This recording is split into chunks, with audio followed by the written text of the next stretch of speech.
네, 이 시간을 통해서 우리 주님의 은혜가 여러분 가운데 충만하게 임하길 간절히 소망합니다. 아멘.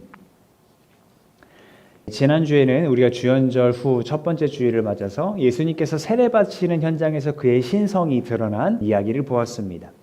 그가 세례 받으실 때 신성을 드러내신 것은 그가 하나님의 아들이다라는 정체를 드러내신 것도 있지만 동시에 그 과정에서 사랑한다 울려 퍼진 하늘의 음성과 또 비둘기의 형체같이 그에게 내리신 성령님을 통해서 그의 이름으로 세례를 받는 우리들을 그 메시아의 영광으로 초청하시는 거다라는 말씀도 같이 나누었습니다.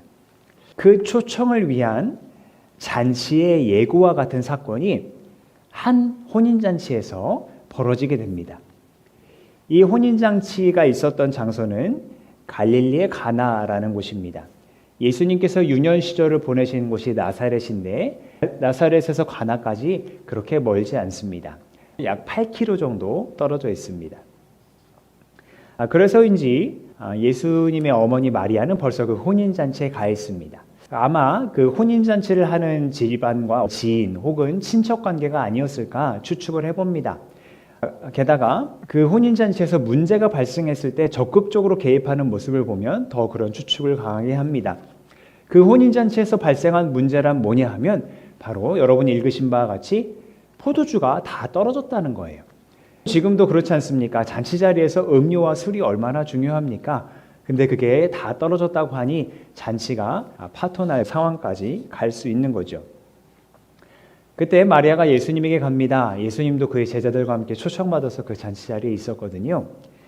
마리아는 예수님에게 포도주가 떨어졌다고 얘기합니다. 이 부분에서 우리는 마리아가 예수님께서 이미 비범한 지혜와 능력을 갖고 계셨다는 것을 알고 있었다, 또 그렇게 생각해 봄직합니다. 하지만 그 어머니의 부탁을 들은 예수님의 반응은 그렇게 호의적이지 않습니다. 여자여, 그것이 나와 당신에게 무슨 상관이 있습니까? 라고 얘기합니다. 물론 여자여라는 말은 그 당시 중년 여성을 높여 부르는 말이었다고는 합니다. 하지만 우리 어감상 그렇게 친숙하게 다가오진 않죠. 그래서 여기에서 어머니여라고 읽으셔도 무방하겠습니다. 어쨌든 호칭을 공손하면서도 답은 그렇게 공손하지 않죠. 사양하듯이 얘기합니다. 아직 내 때가 오지 않았는데 그런 일을 할 수 없습니다 라고 대답을 하세요.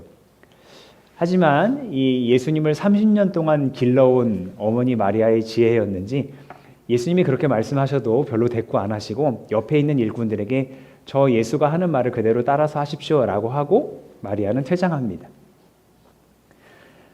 우리가 성탄 후 첫째 주일 말씀에서 보았듯이 예수님은 부모님에게 순종적인 사람이었잖아요. 비록 말은 이렇게 했어도 뭔가 할 준비를 합니다. 마침 주위를 둘러보니까 물을 담는 큰 돌 항아리 6개가 있는 거예요. 오늘 성경에 보면 이 항아리는 물 2~3동이라고 얘기하는데 그 단위를 환산하면 약 80에서 120리터 정도 되는 용량이었다고 합니다. 여러분 그 정수기 파란 통 있잖아요. 그게 18.9리터라고 하니까 약 20리터인데 그게 5개 정도 있어야 이 돌 항아리 하나 정도 용량이 되는 거예요. 그러니까 굉장히 많은 거죠. 6개가 있었으니까.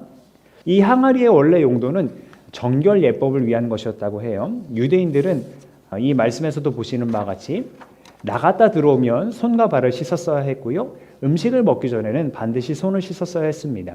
그렇게 몸을 씻기 위해 물을 담아놓은 큰 돌 항아리가 6개나 있었다고 하니까 얼마나 많은 사람들이 그 잔치에 초대되었는지 우리는 가늠해 볼 수 있어요. 그래서 포도주가 쉽게 떨어졌나? 라는 추측도 해볼 수 있고요. 어쨌든 예수님의 눈에 그 항아리가 띄었어요. 예수님께서 지시를 하시는데 생각보다 그 지시는 간단합니다. 일꾼들에게 저 항아리에 물을 채워라 였어요. 의아했겠죠? 하지만 일꾼들은 그대로 따릅니다. 물을 6항아리에 가득 채웁니다. 지시는 간단했지만 결과는 결코 가볍지 않았습니다. 일꾼들이 그 항아리에 담긴 물을 떠다가 잔치를 맡은 이에게, 요즘 말로 하면 웨딩 플래너 정도 되겠어요.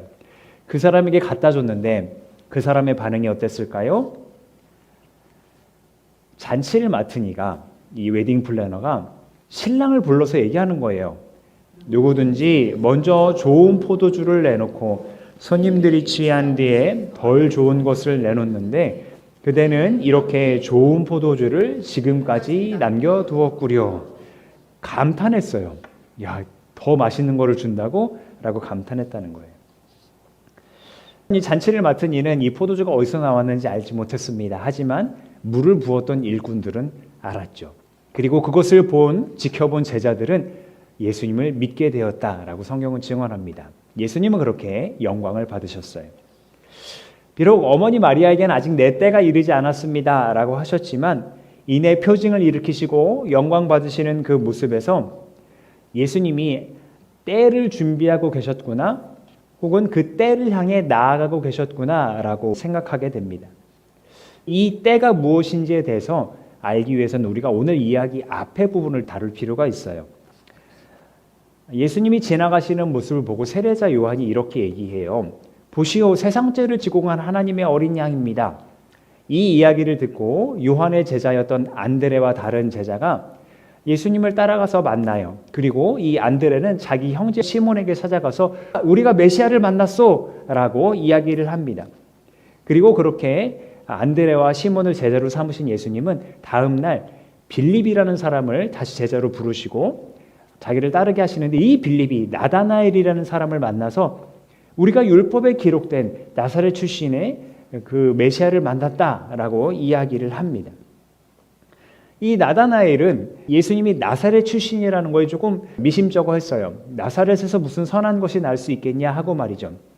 그러나 예수님을 만나고 나서 이렇게 바뀌어요. 선생님은 하나님의 아들이시고 이스라엘의 왕이십니다 라고 해요. 이 이야기를 듣고 예수님이 뭐라고 대답하시냐면, 네가 무화과 나무 아래에 있을 때 내가 너를 보았다고 해서 믿느냐? 이것보다 더 큰 일을 네가 볼 것이다. 자, 이 이야기를 하시고, 그러니까 나다나엘을 만나시고 사흘 후에 이 혼인잔치에서 물을 포도주로 변화시키는 표징을 일으키신 거거든요. 그러니까 네가 큰 일을 볼 것이다, 내가 일으키는 표징을 볼 것이다 라는 의미로 우리가 해석할 수 있는 거예요. 게다가 요한복음 21장의 기록에 의하면 이 나다나엘이 가나 사람이래요. 갈릴리 가나 사람이라고 나오고 있죠. 자기 고향에서 일어난 이 표징을 보고 얼마나 이 나다나엘이 큰 의미를 가졌을까요? 그런데 이 나다나엘에게 말씀하신 큰 일은 단순히 혼인잔치에서 일으킬 표징만 말씀하신 게 아니었습니다. 물을 포도주로 바꾼 것에서 그 포도주가 상징하는 것이 중요합니다. 붉은 포도주는 보통 무엇을 떠올립니까? 피를 떠올리게 합니다. 그러니까 가나에서 예수님께서 일으키신 표징은 자신이 십자가에서 피를 흘리신 사건을 미리 이야기하신 것이라 할 수 있어요. 조금 전에 말씀드렸다시피 세례자 요한과 제자들의 증언을 통해서 요한복음은 예수님께서 메시아로서 세상의 죄를 지고 가는 하나님의 어린 양이다라고 증거합니다. 다시 말해서 세상의 모든 죄의 문제를 해결하기 위해서 희생 제물이 되실 분이다 라고 증언하고 있어요. 그래서 십자가 처형을 당하기 바로 전에 제자들과 최후의 만찬 자리에서 예수님께서 포도주 잔을 나눠주시면서 이 잔 안에 담긴 이 포도주를 내가 흘리는 피다라고 생각하라고 하시죠. 이 말씀을 같이 읽어볼게요. 시작. 또 잔을 들어서 감사를 드리신 다음에 그들에게 주시니 그들은 모두 그 잔을 마셨다. 그리고 예수께서 말씀하셨다. 이것은 많은 사람을 위하여 흘리는 나의 피, 곧 언약의 피다. 아멘. 그러니까 예수님께서 어머니 마리아에게 아직 내 때가 이르지 않았다 하신 것은 결국 자신에게 아직 십자가 죽음과 부활의 때가 이르지 않았습니다 라고 말씀하신 거였던 거죠.